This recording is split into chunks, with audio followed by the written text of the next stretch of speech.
getting them to do so is a completely different matter. Question. They're in there. Come back.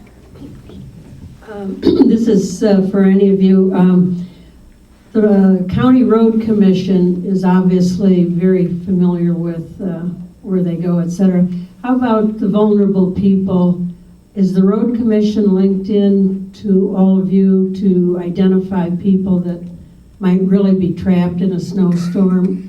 And or the private contractors like Cal Excavating who go into, homes, clear snow, etc.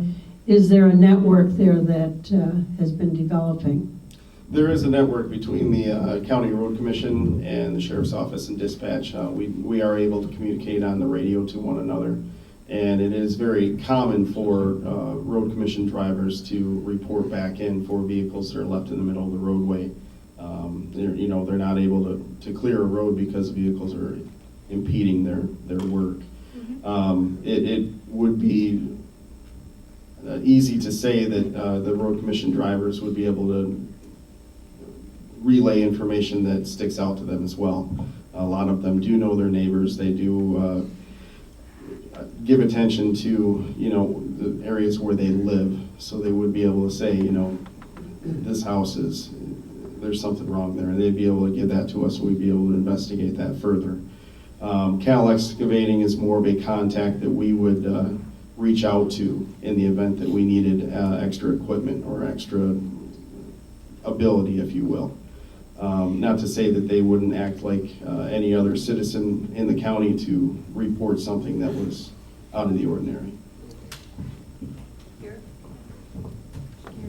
At the end of last year, there was discussion at the county board meetings about adding, the sheriff's request of adding a cyber detective to the sheriff's office for protection for safeguarding the people of Leelanau County. Being that there's so much on the internet, so many things happening to people with these, what do you call it? Scams. Like anything. Could you explain why that would be a benefit to us and what we can do if we support that? How can we support that? Sure. Okay, I'll take that. Sure. Well, first of all, I'm pretty conservative. I don't like to waste money. It's something I feel we need, just like a boat needs a life preserver. Things have changed. Things have kind of evolved in law enforcement. Whereas when I started my career in 1976, it was not uncommon to grab a kid by the arm like this and haul the kid home to his parents and sit down with the parents and work things out. Now you can't touch a kid. You can't take him out of school. You can't interview him at school if he did something really bad without the parents' permission. And things have kind of changed in that sense in juvenile enforcement. Things have changed in a sense, to answer your question. We have the ability now, we have all-wheel drive vehicles. Those Explorer Interceptor models have all-wheel drive. We're able to get up your driveways, and oftentimes we're the first ones there when that dispatch comes out. We have what we have for first aid equipment, and some of our vehicles actually have AEDs in them. So we're actually there before the ambulances sometimes can even get up to the station and get ready to go, or the fire. So we can be there, and we are assisting them, but we're often first on the scene. So just in the sense that juvenile enforcement has changed, and now vehicle use and type and selection has changed, we now have a need for a cyber deputy position.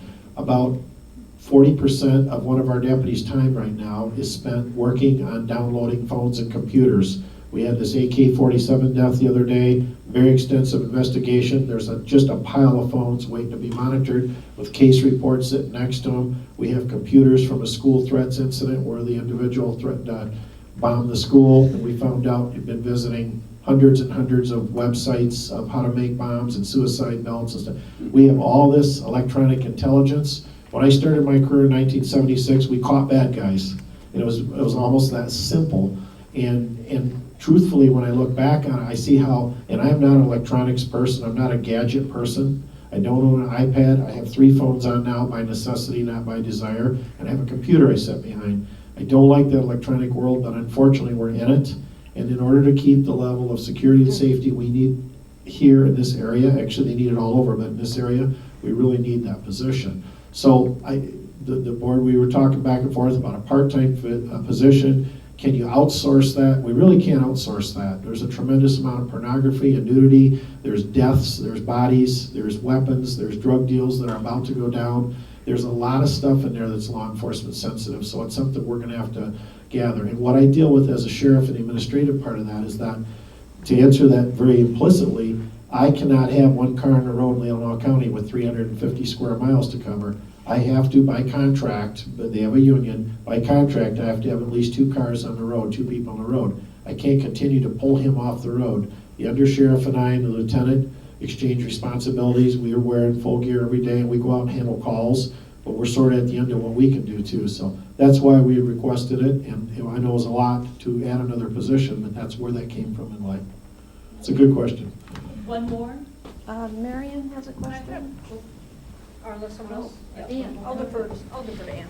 Along the lines of Peter's question about phone lines, do you have a recommendation for people who don't have a so-called landline? If all they have is the plug-in phone and the electricity goes out, but maybe they're lucky enough for the phone lines to still be working, should we all still have landlines?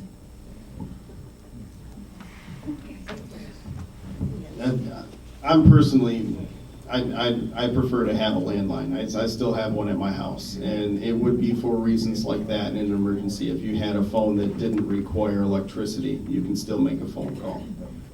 It's getting harder and harder to find those phones available because they are all taking, electricity to run. They're all cordless and whatnot. But that is a good piece of an emergency preparedness kit, is to have a phone, a rotary dial phone even, in order to make those phone calls. Now, it's not a financial possibility for a lot of people to have a cell phone and a landline. Unfortunately, that's going to be up to the individual. If I had a recommendation, I would say keep it, but I'm not spending your money, so. Yeah, Can I comment on that? When you move, can I comment on that? Sure, When you go ahead. move from a landline to when you move from a landline to a home link line from Verizon Wireless, you no longer have a landline. You're tied up to the Verizon Wireless cellular system, and the little box that sits at your house, when it loses its electricity, bounces over to battery, and it'll continue to work.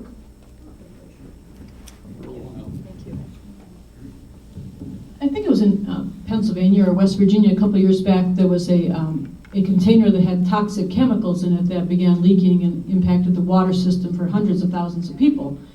And I'm curious, in Leelanau County, I'm not sure any of you have this answer, but is there a list of where toxic chemicals are stored, and are those facilities inspected on a regular basis? And if so, who's in charge of that? Yeah, those sites are covered by our local emergency planning committee, our LEPC, which Jim was talking about. We do meet bi-month or every 2 months. And they do have to fill out reporting responsibilities every year to the state.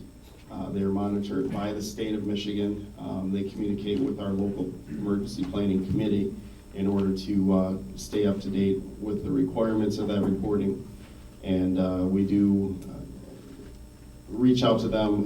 They do have to update those plans that they have in place, not just the chemicals they have on site, but the chemical lists that they have, any kind of response plan that's specific to their location. A lot of them are orchards, and they're farms.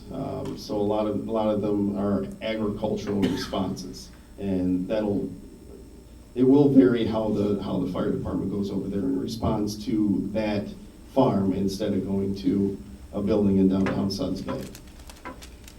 So all those are updated every 2 years. They need to redo all the plans, but they are reported to the state every year, and the state monitors that.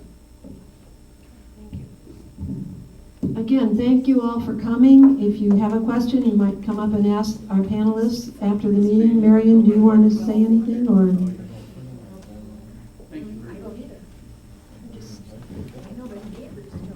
Just also to echo Avina's thank you to all our panelists. Let's give them a round of applause.